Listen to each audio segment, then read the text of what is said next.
புதிய பாதை பிறந்திடுது, புத்தாண்டு வருக, புதிய பாதை பிறந்திடுது. புதுமைகள் வாழ்வினிலே, புன்னகைகள் வாழ்வினிலே, புதுமைகள் வாழ்வினிலே, புன்னகைகள் வாழ்வினிலே வாய்க்கப் பெறுக. புதிய யாவர்க்கும் நன்மைகள் யாவர்க்கும் கிடைக்கப் பெற. அனைவருக்கும் அன்பான வணக்கம். புது வருடம் வருகின்றது என்றாலே நம்மை அறியாமலே ஒரு புத்துணர்வும் உற்சாகமும் அதிகரிக்கின்றது. வீடு வாசல் சுத்தம் செய்து மூலை முடக்குகளில் இருக்கும் தூசுகளையும் சுத்தப்படுத்துகின்றோம். அது மட்டுமன்றி பழைய வருடத்தின் கணக்குகளை முடித்து புதிதாக ஏதாவது செய்ய வேண்டும் என்றும் சிந்திக்கின்றோம். பருவகாலம் மாறுவதும் நியதி, ஆறு கடலை நோக்கி செல்வதும் கூட நியதியே. குளிரிலிருந்து கோடை காலம் வருவதும் நியதியே. மனிதன் இளமையிலிருந்து முதுமை அடைவதும் நியதியே. மரத்தை புயல் சாய்ப்பதும் நியதியே. இந்த நியதி எல்லாவற்றையும் புரிந்து கொண்ட நாங்களும் புது வருடத்தில் புதுமையை படைத்திட புதிய விடயங்களை அடைந்திடுவதற்கு உற்சாகம் என்ற அருவியை வற்றாது வைத்துக் கொள்ள வேண்டும். பழையன கழிதலும் புதியன புகுதலும் புது வருடத்தின் இயல்பு அல்லவா? அதுபோலவே நாம் இதற்காக கடந்ததை கடந்ததாக விட்டுவிட வேண்டும். அனைவரும் நலம் வாழ்வதற்காக நல்வாழ்த்துக்களை கொடுக்க வேண்டும். அனைவரும் இந்த உலகம் என்ற நாடக மேடையில் தனித்துவமானவர்களே. அது மட்டுமன்றி நாம் அனைவரும் இறைவனின் இனிய புதல்வர்களே. அளிக்கப்பட முடியாத பாகத்தை நடிக்கும் சகோதர நடிகர்களே என்ற உண்மையை எப்பொழுதும் நினைவில் கொள்வோம். இதன் மூலம் ஒற்றுமையாக ஒன்று கூடியே வாழ்ந்திடுவோம்.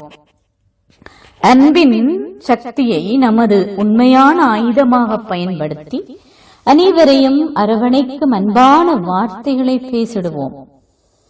எதை கொடுக்கிறோமோ அதுவே நமக்கு மீண்டும் வரும் என்பதே இயற்கையின் நியதி. கடந்த காலத்தில் நடந்தது எதுவாயினும் அது நல்லதோ அல்லது எதுவாக இருந்தாலும் நடந்தது அனைத்தும் நல்லதே என்ற யதார்த்தத்தை உணர்ந்து வரப்போகும் புத்தாண்டின் ஒவ்வொரு நாளையும் பரிசாக மாற்றிடுவோம். நடக்கும் அனைத்து விடயங்களுக்கும் நான் பொறுப்பாளி அல்ல. ஒவ்வொரு காட்சியும் பல ரகசியங்கள் அடங்கியவை. ஆகவே நடந்த சம்பவங்கள் விடயங்கள் எதுவாயினும் அதற்கு ஒரு தனி நபர் மட்டும் பொறுப்பாளி அல்ல என்ற உண்மையையும் புரிந்து எனக்கு நடந்த நல்ல சம்பவங்களுக்காக உலக நாடகம் என்ற படச்சொருளை இறக்கும் இறைவனுக்கு நன்றிகளையும் தெரிவிப்போம். சரி, நான் சொன்ன விடயங்கள் அல்லது சொல்லிக் கொண்டிருக்கின்ற விடயங்கள் எல்லாம் எவருக்கும் விளங்கவில்லையா? கடந்த காலங்களில் அதனையும் விட்டு விடுவோம். ஒரு நாள் சரியானது தெளிவாகும் என்ற நம்பிக்கையுடன் காத்திருப்போம். நிச்சயமாக புத்தாண்டிலே புதிய உத்வேகத்துடன் இருக்க வேண்டும். இயற்கை எப்போதும் புதிதாகவும் குளிர்மையாகவும் இருக்கின்றது. இயற்கை கூட கணத்துக்கு கணம் மாறிக்கொண்டே இருக்கிறது. ஒரு ஆற்றில் ஓடும் தண்ணீர் எப்போதும் ஒரே மாதிரி இருப்பதில்லை. இது ஒவ்வொரு கணமும் புதியதாகவே இருக்கும். உதாரணமாக தண்ணீர் எடுத்தோமாயின் போத்தலில் இருக்கும் தண்ணீர் குளிர்சாதன பெட்டியில் வைக்கப்படும் வேளையில் ஐஸ் கட்டியாக மாறிவிடுகிறது. ஒரு கட்டத்தில் அதுவும் ஒரு மாற்றத்துக்குள்ளாகி ஒன்றாகிவிடும். அதாவது அது மாறிவிடுகிறது. அவ்வாறே அந்த நீரே எரிவாயுவாக ஆகும்போது அது நீராவி ஆகிவிடுகின்றது. ஆகவே மாற்றம் என்பது இயற்கையின் நியதி அல்லவா?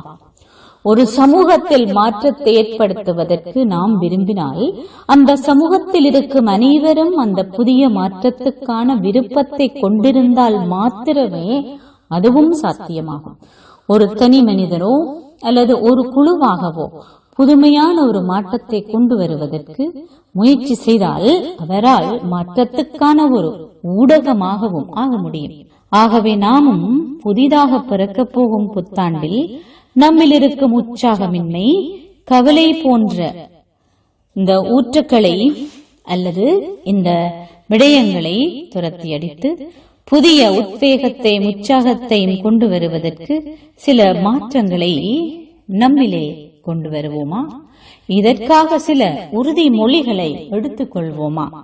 முதலாவதாக, என் அக அழகையும் ஒவ்வொருவரில் இருக்கும் உள்ளார்ந்தமான அழகையும், என்னை சந்திக்கும் ஒவ்வொருவரிலும் அழகையும் இயற்கையின் அழகையும் நான் அனுபவம் செய்வதுடன், நான் ஒரு விசேஷமான ஆத்மா, என்னிடம் நிறைய சிறப்பியல்புகளும் நற்பண்புகளும் உள்ளன. அவ்வாறே நான் சந்திக்கும் ஒவ்வொருவரும் விசேஷமானவர்களும் அழகானவர்களுமே. எனக்காக இத்தனை அழகை கொடுக்கும் இயற்கைக்கும் நான் நன்றி செலுத்துகின்றேன் என்பதை நாம் எப்பொழுதுமே கருத்தில் கொள்ள வேண்டும். இரண்டாவதாக, கடந்த காலத்தில் நல்ல காட்சிகளை மட்டும் நான் நினைவு செய்ய வேண்டும், நேசிக்க வேண்டும். இன்னும் வரும் ஆண்டில் ஒவ்வொரு கணத்தையும் நான் ரசிக்க வேண்டும். இதற்கு நான் எப்பொழுதும் ஆட்ட அசைக்கப்பட முடியாத சக்தி வாய்ந்த ஒருவர், எதுவும் என்னை ஒன்றுமே செய்ய முடியாது என்ற ஆக்கப்பூர்வமான எண்ணத்துடன், எதிர்முகமான எது நடந்திருந்தாலும் அவை அனைத்தும் எனக்கு ஒரு பாடம் கற்பதற்கு வந்த ஆசிரியர்களே என்று அவற்றை பார்ப்பதுடன், நான் என்னை இதன் மூலம் பலம் வாய்ந்தவையாக ஆக்க முடியும். வந்த பாடம் அனைத்தும் என்னை பலம் வாய்ந்ததாகவே ஆக்குகின்றது என்ற உணர்வு எனக்கு இருக்க வேண்டும். இதன் மூலம் நான் சக்திசாலியாகவும் ஆக்கப்பூர்வமானவராகவும் அட்டசைக்க முடியாதவராகவும் இருக்க முடியும். மூன்றாவதாக, என்னுடன் தொடர்பில் வரும் ஒவ்வொருவரும் ஆக்கப்பூர்வம், ஒத்திசைவு மற்றும் ஏதாவது என்னிடமிருந்து பயனுள்ள முறையில் ஒரு தொடர்பாடலை கொண்டிருக்க வேண்டும் என்று உணர வேண்டும். அனைவருக்கும் அமைதி, அன்பு, சந்தோஷம், பலம் மற்றும் உற்சாகத்தை நாங்கள் பரிசாக கொடுப்போம். உங்கள் ஒவ்வொரு செயல்பாடும் முகமும் நல்லவற்றை மற்றவர்களுக்கு வெளிப்படுத்தட்டும். இதுவே நாங்கள் புது வருஷத்தில் அனைவருக்கும் பரிசாக கொடுக்கும் ஒரு விடயமாக அமையட்டும். அது மட்டுமன்றி, நான்காவதாக, பிறக்க போகும் வருடம் ஏன், எவ்வாறு, எப்படி என்பதை எந்த சந்தர்ப்பத்திலும் கொண்டிருக்காதிருக்கட்டும். என்னவென்பது வரும்போதெல்லாம் ஆஹா ஆஹா என்போம். எப்படி என்று வரும்போதெல்லாம் கடவுளுக்கு எனக்கு எது சிறந்ததோ அதை செய்வதற்கு தெரியும் என்று நினைப்போம். ஏன் என்பதென்று வரும்போது அனைத்திலும் நன்மை இருக்கிறது என்று நினைப்போம். நன்மை எப்பொழுது உங்களால் மிக விரைவிலேயே கண்டுகொள்ள முடியும். ஐந்தாவதாக அல்லது இறுதியாக, இறைவனை உங்கள் நண்பராக ஆக்கிவிடுங்கள். ஒவ்வொரு நாளும் அவருடன் அனைத்து உறவு முறைகளையும் அனுபவம் செய்யுங்கள். உங்கள் எண்ணம் மூலம் அவருடன் பேசுங்கள். அப்பொழுதே உங்களால் மலரும் புது வருடத்தின் அனைத்து கணங்களையும் அவரின் அன்பிலும் நினைவாலும் நிறைக்க முடியும். இந்த அன்பும் நினைவும் உங்களுடைய வாழ்க்கையில் எப்பொழுதும் சுபீட்சத்தையும் சந்தோஷத்தையும் நிச்சயமாக கொண்டு வரும். அன்பான சகோதர சகோதரிகளே, இவ்வாறு புது வருடத்தை வரவேற்று உங்கள் வாழ்விலும் நீங்கள் இருக்கும் இடத்திலும் வெற்றி மேல் வெற்றி அடைவதற்கு இந்த ராஜயோக தியானத்தையும், உங்களுடைய மனதுக்கு சந்தோஷத்தையும் நிம்மதியையும் கொடுக்கும் இந்த தியான பயிற்சிகளையும் நீங்கள் கற்றால் மேலும் மேலும் உங்களுடைய வாழ்வு மெருகூட்டப்படும், சிறந்ததாக அமையும் என்பதில் எந்த விதமான ஐயமும் இல்லை.